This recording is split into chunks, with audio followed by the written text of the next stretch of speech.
વર્ષની ઢીંગલી દ્વારકા જાય છે, પણ કોઈ ગાડીમાં વાહનમાં કે એ રીતે નહીં. કઈ રીતે તો કે અમદાવાદ થી કન્ટિન્યુઅસલી દંડવત પ્રણામ કરતા કરતા એ દ્વારકાધીશના દર્શન કરશે અને આઠમે એ દ્વારકા પહોંચશે.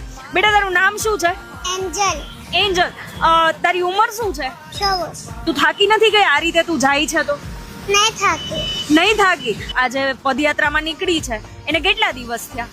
1 મહિનો ને 4 દિવસ.